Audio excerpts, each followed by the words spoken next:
Hello दोस्तों, स्वागत है आप सभी का आपके अपने यूट्यूब चैनल स्टेटिक्स मोटिवेशन में। आज के इस छोटे से वीडियो में हम वृत्त की संपूर्ण जानकारी प्राप्त करेंगे। जैसे कि ये परिधि के बारे में, त्रिज्या के बारे में, जीवा के बारे में, व्यास के बारे में और उससे रिलेटेड सभी सूत्र तथा कुछ इसके प्रश्न भी हल करेंगे। तो सबसे पहले प्रश्न को हल करके इसकी हम जानकारी ले लेते हैं। वृत्त क्या है, वृत्त कैसे बनता है और वृत्त के अंदर जीवा, व्यास, त्रिज्या ये सब क्या हैं और कैसे निकलती हैं, ये कैसे बनती हैं, इसकी संपूर्ण जानकारी हम दे रहे हैं। उसे देखकर हम चल के कुछ क्वेश्चन हल करेंगे। तो देखें, देखो पहले तो ये है वृत्त और ये है इसका केंद्र बिंदु। ये है वृत्त और ये है केंद्र बिंदु। इसके बाद यहाँ पर देखते हैं, ये वृत्त है यानी ये वृत्त की परिधि है। इसे हम परिधि कहते हैं। ये है केंद्र बिंदु, इसे हम केंद्र बिंदु कहते हैं। उसके आगे इसे हम परिधि कहते हैं और इस केंद्र से परिधि को मिलाने वाली रेखा को त्रिज्या कहते हैं। त्रिज्या कहते हैं, इसे आर से लिखा जाता है, रेडियस, रेडियस बोलते हैं। इसके बाद हम बात करते हैं जीवा।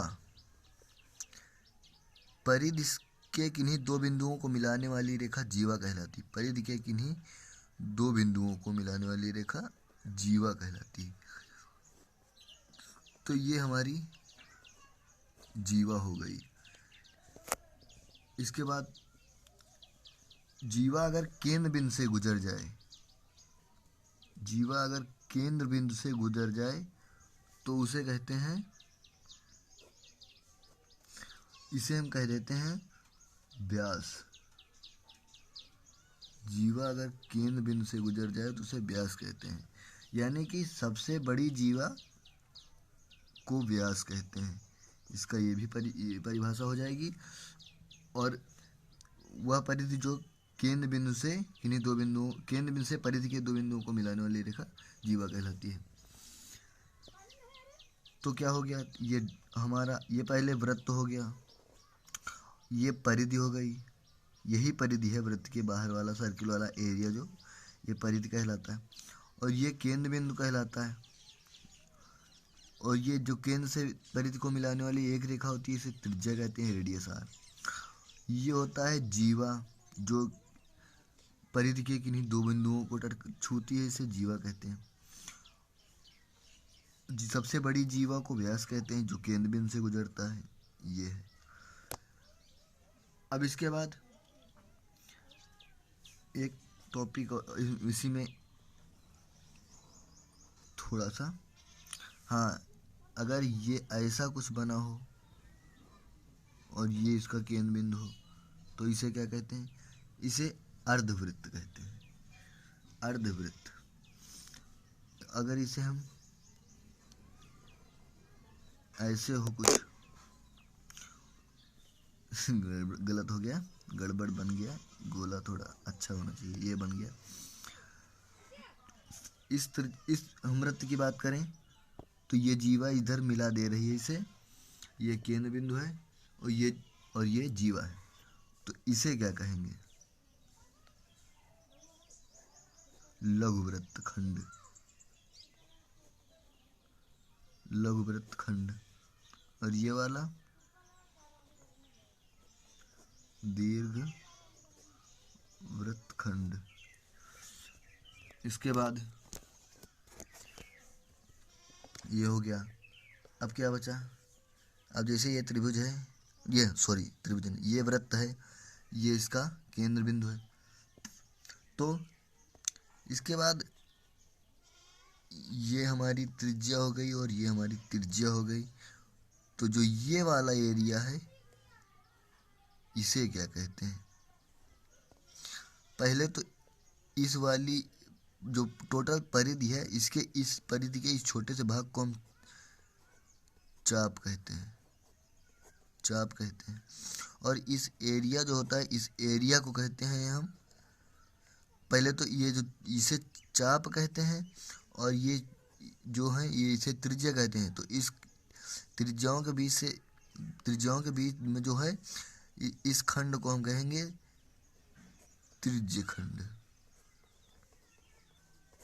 इसे हम त्रिज्य खंड कहेंगे। लगभग वृत्त की जानकारी तो सब कुछ हो ही गया,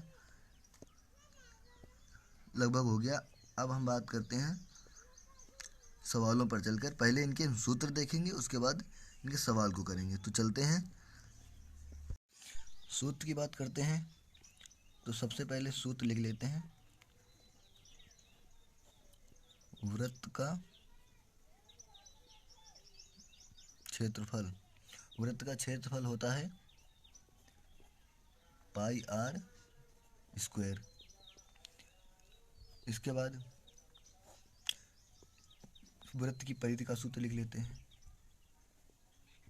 वृत्त की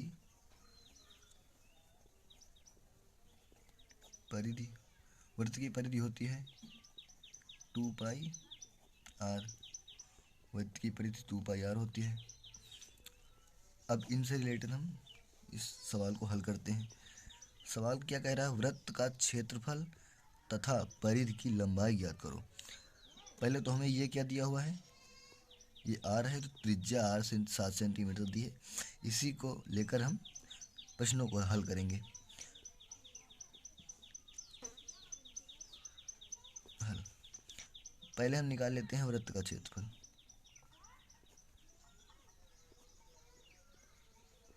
वृत्त का क्षेत्रफल सूत्र है पाई आर स्क्वायर। पाई का मान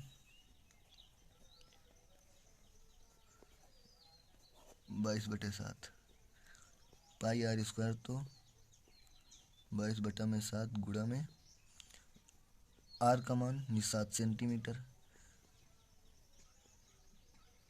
7 सेंटीमीटर स्क्वायर, इसलिए इसको हम 2 बार लिख लें। और इससे एक 7 को हम कट कर देंगे। उसके बाद 22 से 7 का गुणा कर देंगे।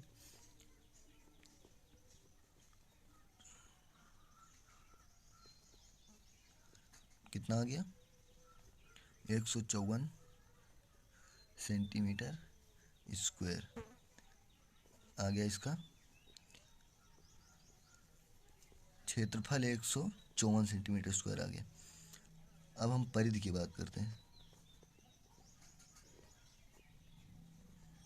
परिधि क्या थी? सूत्र में आ गया 2 पाई आर, पर इसका सूत्र हो जाता है, पुट कर देते हैं 2 पाई का मान 22/7, आर का मान 7 है, 7 से 7 कट जाएगा, और 22 से 2 का गुणा 44 सेंटीमीटर। ये इसका परिधि आ गई